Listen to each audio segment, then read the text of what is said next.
My name is Lucrezia. I have been working in the spiritual industry for quite a while. I mainly work with light language and channeling. I'm an ET contactee.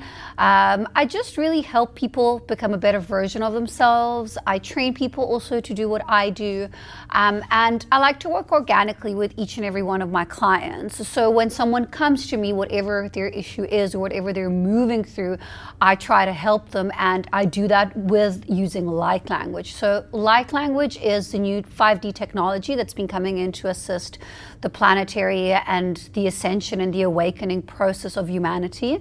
It works beyond the constraints of space and time. So it basically works on the system and the energy field and the DNA structure, bypassing the conscious mind and integrating into the field in whatever way is optimal for the individual. So what does that mean? That means that you can go to an event or receive a light language, and you can integrate it on the day, you can integrate it the day after, you can integrate part of it, and it will do in your system what is needed for you. So let's say someone needs an energetic clearing for their solar plexus, it'll help there. Someone needs to be more grounded, it will help there. Someone needs to speak their truth more, it will help there. So it really, I like to see it as an evolution and an extension as what would be your classical Reiki, or a more classical healing modality. The light language is the new technology that's been coming in from the ET, from the Galactics. I mean, people have been channeling and speaking in tongues since the beginning of time. So what it used to be before, it used to be a more earthly imprinted energetic modality of healing, while now it's more galactic because of all the star seeds, all this, all these DNA activations and everything that has been coming through. So that's the modality that I mainly work with, but I am quite multidimensional. So I'm also a qualified yoga teacher.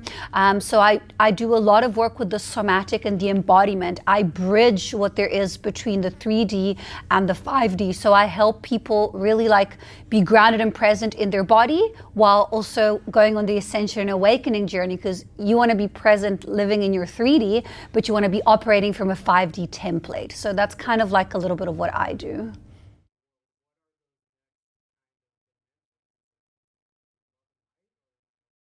Okay, so this is how I understand the dimensional densities. So there's different levels. So there's your dimensional density that you operate in, and then there's your soul dimensional density. So those are two separate things. So the dimensional densities that we operate in, so for example, in the first dimension, something just is. It just is. And then you kind of overlap the second dimension. Something now is, and it has consciousness of being. In the third dimension, something is, it has consciousness of being, and it can now take action. However, it is limited by the constraints of time and space, okay? And this is where we live in, Time is linear and space is also linear. We need to move and walk around. In your fourth dimensional density, which would be your astral space, so your dream realm, when you dream, you access the fourth dimensional density, which has lower, middle, and higher tiers. It has a lot of different tiers. In your 4D, time becomes now fluid. So if you think about it, you can manifest instantly. You can think, oh, I want like a big house, and a house appears in front of you, but you still need to walk, fly, and get to places. So you're still limited by the constraints of space, but you're not limited by time anymore. When you start accessing your 5D realms, which is overlapped, then you have no more limitations of time and space. And that's where you want to be operating from your soul as a template, because then you really start co-creating your reality. You start working with the elements of co-creation in the here and in the now, and you don't really have to abide so much to what the universal laws of the 3D are, if it makes sense. Like you kind of are stepping into a more evolved part of self, and you start accessing more of your multidimensional self, which would be your psychic vision, your intuition, your clairs, and all of that.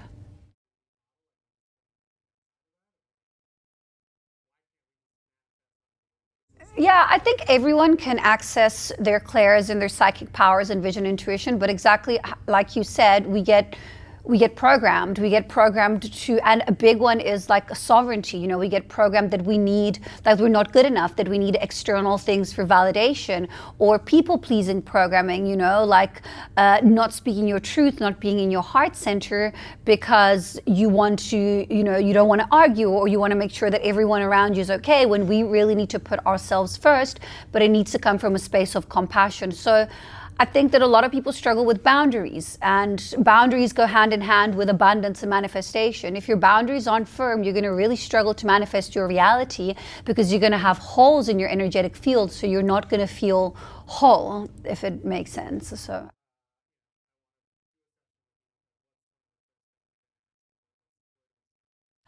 It depends if it's like an in-person or online, but generally with everyone that comes to me, I leave it very open. Sometimes people come with specific intentions or questions. I like to tell them that if they want questions from their guides, rather have specific questions, because when it comes to leaving open-ended questions like, what's my soul mission? Where am I going? Like, you're not going to get an answer, because for your guides to come through and give you an answer to that would be a violation of the universal law of sovereignty, and they can't do that.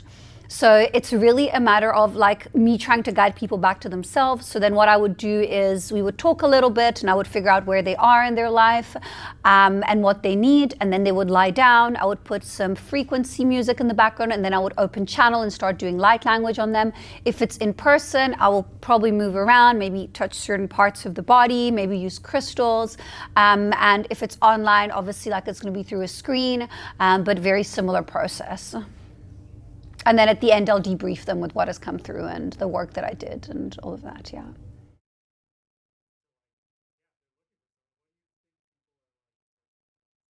I think I meet all kinds of people. I mean, I work with a lot of people in the medical field. About 35% of my client base is like people in the medical field, like doctors, psychiatrists, psychologists, neurosurgeons. A lot of people like that come to me. I do meet people also who have just come out of like maybe abusive relationships or trauma or things like that. I'm very public with my story. I also navigated in my own experience a lot of like abuse, trauma. And so when I started coming out with my story, a lot of people resonated, especially a lot of women. And so I've helped a lot of women kind of like reclaim their power back after being in a narcissistic abusive union with a partner. So I get a lot of that. I think people need to be guided back to themselves, and they need to understand that their reality is a direct manifestation of what's going on within them. So when you start doing the shadow work and really observing yourself and seeing, oh, okay, this is what's triggering me. This is, you know, what I can shift. This is how I can approach this, and have more compassion towards the self, then you kind of like start navigating, you know, in a direction that is more for your highest alignment in your 5D and your more organic timeline. This is what happens. A lot of people go off their organic timeline, which would be their timeline to operate in the 5D, because of distractions, because of traumas, because of lessons, you know. And the difficulty of the lesson is really down to the individual. Like, we all have certain lessons to learn, but if you're not listening, and you're not listening to your body and to your system and to your energy field, the lessons are going to be a lot harder than if you're in a space where you're actually listening, you know?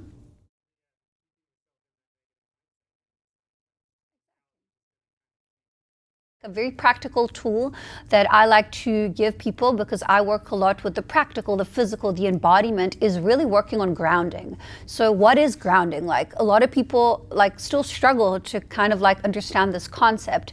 It can be anything from something creative, something that puts you in the moment, something that brings you back to that inner child happiness within the heart center. Do 20 minutes of that a day, and I promise you, like, your life will completely change. So if anything, I think people don't have enough time to do that within their day, because it's more like a human doing, like mindset. You know, we're human beings. We need to be, we need to stop, you know, we need to ground, we need to be present. So doing that will definitely help getting into a high vibrational frequency space and mindset.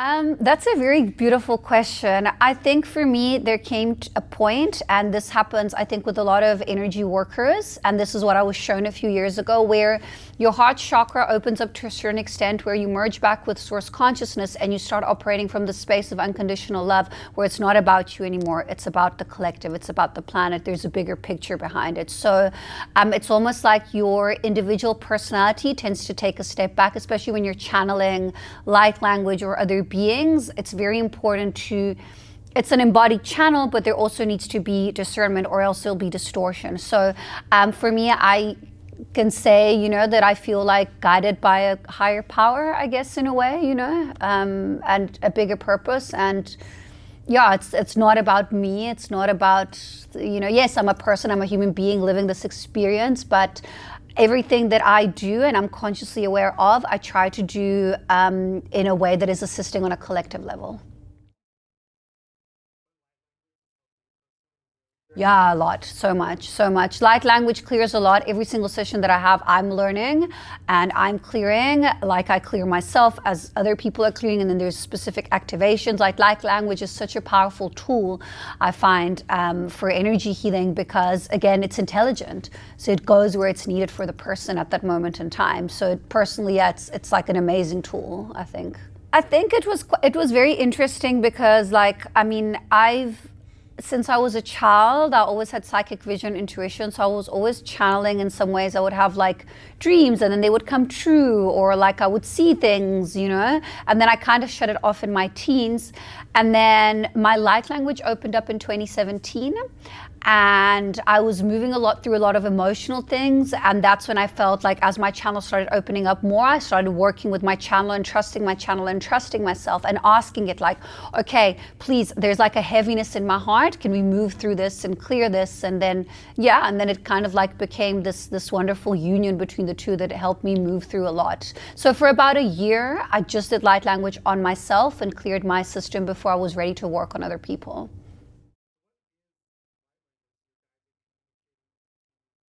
It's just codes of information. So when I'll start channeling, it's basically like I'll make sounds. I'll speak a little bit in English, but then I'll make sounds and phonetics. Sometimes I'll sing a bit as well. It's just information that comes through sound.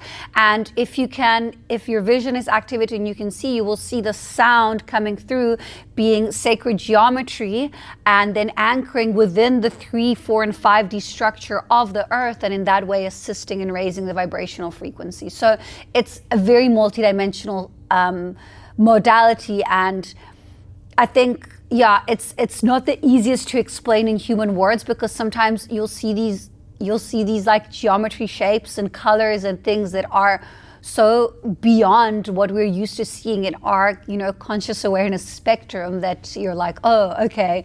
But I think the best way you can describe it is really like this beautiful healing tool that is coming through to assist.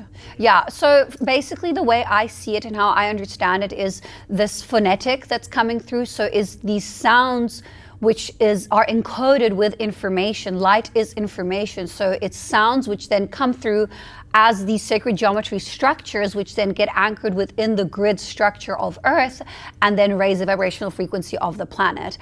Light language can be expressed in a lot of different ways. It can be sung, it can be expressed through movement, through sounds, and there's a lot of channelers out there who work with it differently. For me, I try to do it in all the different aspects, so I can even draw symbols of light language. Sometimes it gets encoded and embedded within art, within drawing. So yeah, that's kind of like how it works for me.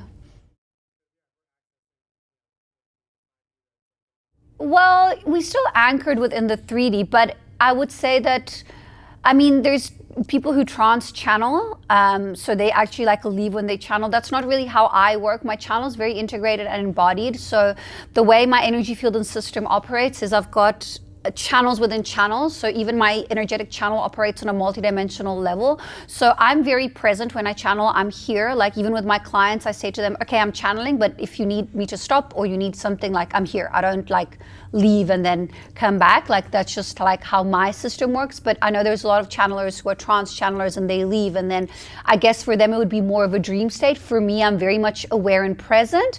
I just consciously take a step back and surrender and allow for what is needed to come through. But I generally channel from a multidimensional higher version of myself. So there is still, even within the channel, it's still part of me. Yeah.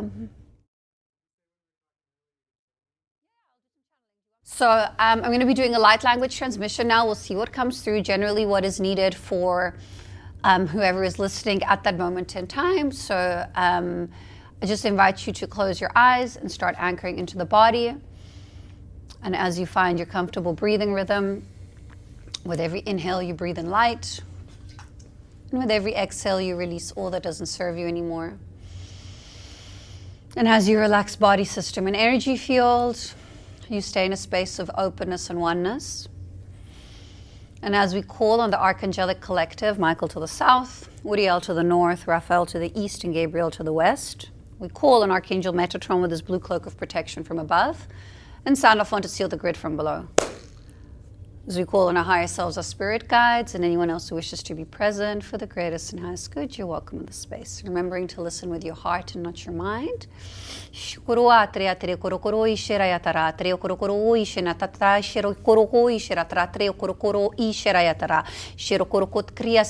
we bring in light from our root,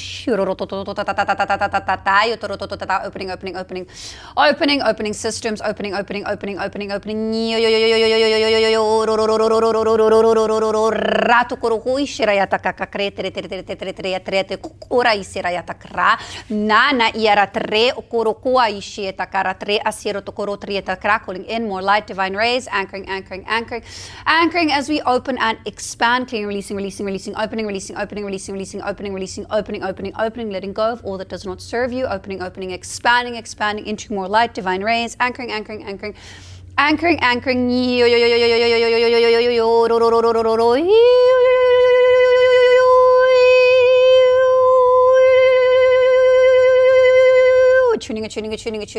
Attuning systems, attuning as we call in more light, divine rays, anchoring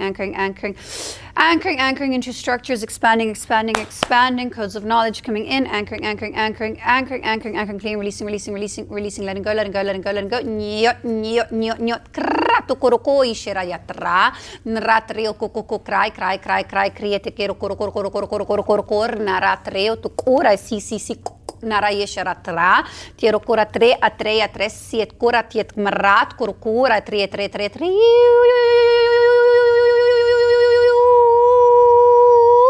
Shanara tre, clean, releasing, opening.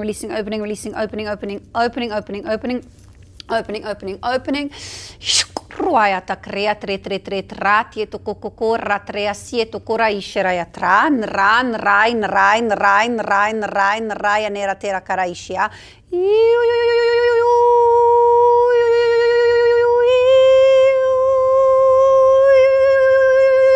Shanata crea tre coro ia sera ishera yatara trai quiero coro crect rain raya tre akiera coro kotka sia se toko ka kiera shara grounding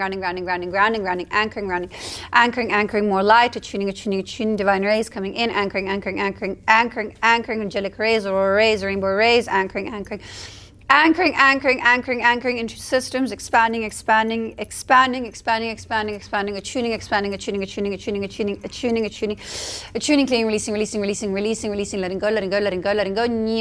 Naria treo korokotka se shirayatra, trea krekt korokot kora iat kre asiero koro ishirayatra, shiro yotokoro ishira, anchoring, expanding into the heart center.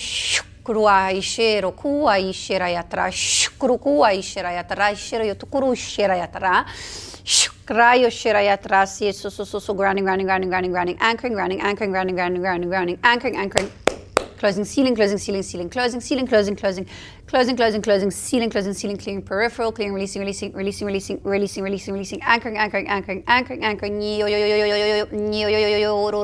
ratarietara ishirataka, shkrukua ishirayatara, treo korokoto, shinayatara, tria, seya, naraya shirataka, ntakarieta crea, treo korokotkaria, sietaka, ishietaka, treo koroko ishietaka. Na harea sera sera trek kroa trea ishirayata. Yashe korokoania na ishina yasi si okorokoraya trea kre korokoraya tra inara ishirayata kra. Trea korokotka si soroko ishiro korokuna ishinayata. Re ishino korokuna ishie. Na shie ase ishiro koa ishietaka. Nahai ashira ya tre okorokoa ishie sai ya tara ishira ya tara.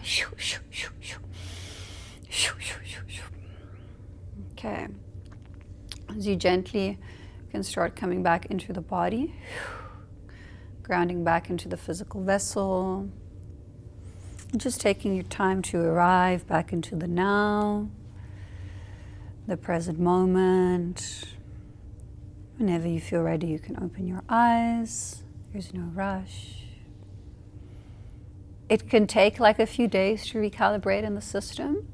3 weeks for full integration of the whole work. And sometimes, you know, things can come up where you can feel like a bit irritated or a bit emotional, or like things can come up in the dream and in the astral space. The codes are very intelligent, so they get integrated in the best possible way for the individual system and energy field, yeah. But this was just like a full system clearing. I removed some stuff from the sacral, the solar plexus. I grounded in the root. I did an opening. I generally do quite standard work when it's a public channeling, let's put it that way, yeah.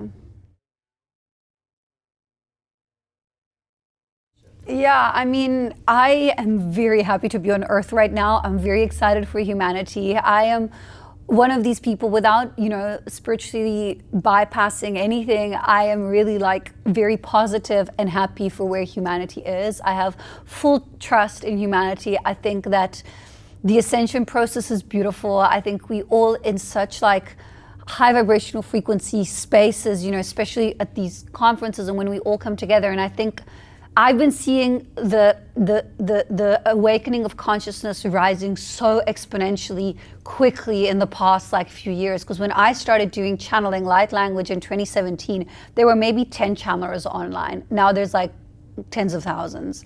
You know what I mean? So I have a really positive feeling moving forward, and I really have a lot of faith in humanity. And I think that, yeah, the best thing we can really do on an individual level is just lead by example and be like kind, compassionate, generous humans, and then everything else is going to align. That's how I see it. I think the physical also is really important, like anything, exercise, anything that brings you in the body and brings you in the awareness of your physical body, and then just making sure that your thoughts, actions, emotions, and words are all in alignment. You're saying something, you're doing it. If you're doing something and you don't really want to be doing it, that you're not in the truth and you're not in alignment. That's a simple thing that anyone, doesn't matter what job they're in, what their life is like, they can implement this in their life, you know, making sure, checking in with yourself, okay, like, is this a belief system that I agree with? Am I doing something that is, you know, serving my truth, serving myself, serving my heart center? And if the answer is no, then you're not living in an organic timeline. You're not living in alignment. So then a shift needs to happen. Or you can keep on living in that way. You're just not really going to be happy, you know? I wouldn't say I'm searching for anything. I try to be as present in the moment as possible. I'm very happy where I am in my life. Like, it hasn't always been like this. I've been on a journey, but it's funny because someone asked me the same question. Who was it? I was in an Uber, and the Uber driver, he's like, no one's really happy with their life. Like, and I was like, no, I'm actually like very happy where I am in my life, you know, so I wouldn't say there's anything missing. I think with regards to searching, I think I'm consistently working on myself. I'm very much a perfectionist, so that kind of would maybe answer would be like working more on myself and like evolving more, but it's really also not about getting anywhere, it's just about the journey.